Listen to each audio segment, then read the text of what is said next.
చిన్న కూతురు చాలా నాకే అంటే కొన్నిసార్లు డిసిప్లిన్ చేయాల్సి వస్తుంది, క్రమశిక్షణ పరచాల్సి వచ్చినప్పుడు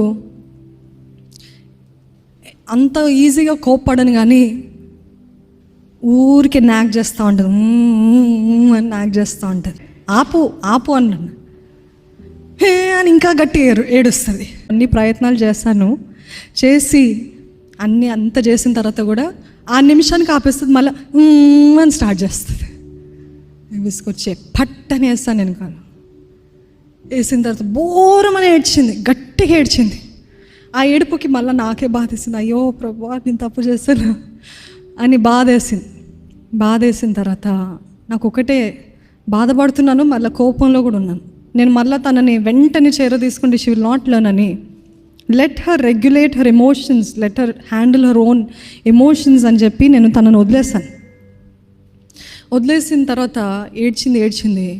మరలా నా దగ్గరికి వచ్చి చేతులు ఇట్లా చాపి నన్ను ఇట్లా హత్తుకున్నప్పుడు నా గుండె జారిపోయింది, నా హృదయం కరిగిపోయింది.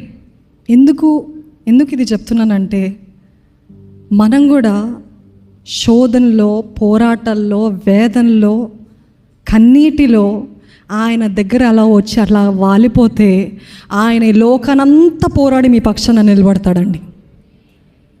చేయగలిగిన దేవుడు ఆయన ఒక్కటే అంటున్నాడు, నా పైన ఆనుకో, నేను నీ పక్షాన పోరాడతా.